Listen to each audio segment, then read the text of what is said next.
നല്ല മഴയത്ത് ചൂട് ചായക്കൊപ്പം കഴിക്കാനായിട്ട് നമുക്കൊരു ഈവനിങ് സ്നാക്ക് ഉണ്ടാക്കിയാലോ.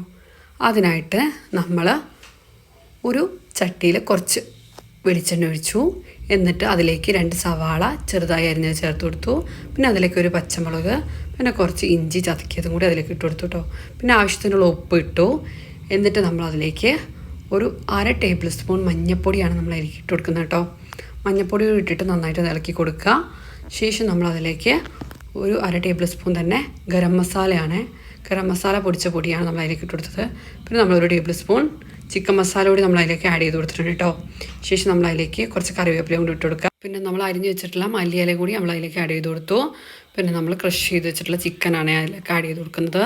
പൊരിച്ചിട്ട് ക്രഷ് ചെയ്ത് വെച്ച ചിക്കനാണ് കേട്ടോ. അത് അതിലേക്ക് ആഡ് ചെയ്ത് കൊടുക്കുക. എന്നിട്ട് നന്നായിട്ട് ഇളക്കി കൊടുക്കുക. ശേഷം നമ്മളൊരു ഉരുളക്കിഴങ്ങ്, വലിയൊരു ഉരുളക്കിഴങ്ങ് പുഴുങ്ങാനായിട്ട് വെച്ചിരുന്നു കേട്ടോ. പിന്നെ നമ്മൾ അതിലേക്ക് കുറച്ച് ചിരകിയ തേങ്ങയാണ് ചേർത്ത് കൊടുക്കുന്നത്. വളരെ കുറച്ച് ഒരു പിടി തേങ്ങ നമ്മൾ അതിലേക്ക് ചേർത്ത് കൊടുത്തിട്ടുണ്ട്. അതൊരു തേങ്ങ ചേർത്തിട്ട് നല്ല ടേസ്റ്റ് കിട്ടും. അതിന് വേണ്ടിയിട്ടാണ് കേട്ടോ തേങ്ങ ചേർത്ത് കൊടുത്തിട്ടുള്ളത്. പിന്നെ നമ്മളതിലേക്ക് ഉരുളക്കിഴങ്ങ് പുഴുങ്ങി വെച്ചിട്ടുള്ള ഉരുളക്കിഴങ്ങ് ഇപ്പോൾ വെന്ത് വന്നിട്ടുണ്ട്. അതൊരു അരിപ്പയിലേക്ക് ഊറ്റിയെടുത്തിട്ട് നമ്മൾ അതും കൂടി അതിലേക്ക് ആഡ് ചെയ്ത് കൊടുത്തിട്ട് നന്നായിട്ട് ഇതുപോലെ ഒന്ന് ഉടച്ചു കൊടുക്കുക. അപ്പോൾ നമ്മുടെ മസാല ഫില്ലിങ് ഇവിടെ റെഡി ആയിട്ടുണ്ട് കേട്ടോ. പിന്നെ നമ്മൾ അതിനായിട്ട് ബ്രെഡാണ് എടുത്തിട്ടുള്ളത്. അപ്പോൾ ബ്രെഡിൻ്റെ ഒരു 5 പീസിൽ നമ്മൾ ഇങ്ങനെ ചെയ്തെടുക്കുകയാണ് കേട്ടോ. അപ്പോൾ 3 പീസ് നമ്മൾ ഇതിൽ വെച്ചിട്ടുണ്ട്. അതിൽ ഓരോ പീസിലേക്ക് നമ്മൾ ഇതുപോലെ ഫില്ലിങ് നിറച്ച് കൊടുക്കുക കേട്ടോ. അപ്പോൾ നമുക്ക് സ്പൂൺ വെച്ച് നിറയ്ക്കുമ്പോൾ വലിയ ബുദ്ധിമുട്ടാണ്, പുറത്തേക്കൊക്കെ പോയി. അപ്പോൾ നമ്മളിങ്ങനെ കൈ വെച്ച് പിന്നെ നിറയ്ക്കാൻ തുടങ്ങി കേട്ടോ. അപ്പോൾ ആണ് കറക്റ്റായി കിട്ടിയത് കേട്ടോ. പിന്നെ നമ്മൾ എല്ലാ ബ്രെഡും ഇതുപോലെ തന്നെ ചെയ്തെടുത്തിട്ടുണ്ട്. അപ്പോൾ നമ്മുടെ 5 പീസ് ബ്രെഡും നമ്മൾ ഇതുപോലെ തന്നെ ചെയ്തെടുത്തു.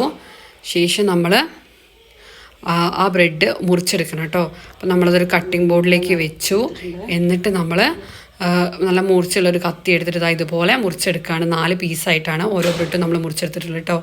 പിന്നെ നമുക്ക് അതിനായിട്ടൊരു മൈദയുടെ ഒരു കോട്ടിങ് ഉണ്ടാക്കണം. അപ്പോൾ നമ്മൾ അതിനായിട്ട് ഒരു കപ്പ് മൈദ എടുത്തിട്ടുണ്ട്. അതിലേക്ക് നമ്മൾ കുറച്ച് ആവശ്യത്തിനുള്ള ഉപ്പ് ഇട്ടു.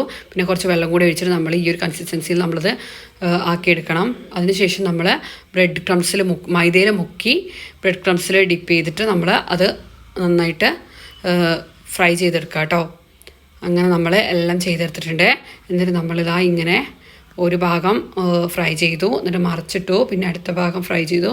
ഇത് കരിഞ്ഞു പോകാതെ പ്രത്യേകം ശ്രദ്ധിക്കണം. കാരണം ഫ്ലെയിം കൂടിയിട്ടുണ്ടെങ്കിൽ ഇത് കരിഞ്ഞു പോകും. മാത്രമല്ല ഫ്ലെയിം കുറഞ്ഞിട്ടുണ്ടെങ്കിൽ ഇത് എണ്ണ കുടിക്കും. അപ്പോൾ നമ്മൾ എന്ത് ചെയ്യുക, മീഡിയം ഫ്ലെയിമിലിട്ടിട്ട് നമ്മളിത് ഫ്രൈ ചെയ്തെടുക്കണം കേട്ടോ. അപ്പോൾ നമ്മളിതെല്ലാം ഫ്രൈ ചെയ്തെടുത്തിട്ടുണ്ട്. ഇത് കഴിക്കാനൊക്കെ വളരെയധികം ടേസ്റ്റാണ്. പിന്നെ നമ്മൾ ചൂടോടുകൂടി കഴിച്ചിട്ടുണ്ടെങ്കിൽ നമുക്കിതിൻ്റെ ഒരു നല്ലൊരു ടേസ്റ്റ് നമുക്ക് കിട്ടും കേട്ടോ. അപ്പോൾ മക്കൾക്കൊക്കെ ഇത് വളരെയധികം ഇഷ്ടമാവും. അപ്പോൾ നിങ്ങളിത് മസ്റ്റായിട്ടും ട്രൈ ചെയ്ത് നോക്കുക. ഇതുപോലുള്ള കൂടുതൽ വീഡിയോസ് കാണുന്നതിനായിട്ട് നമ്മുടെ ചാനൽ സബ്സ്ക്രൈബ് ചെയ്യാനും ലൈക്ക് ചെയ്യാനും ഷെയർ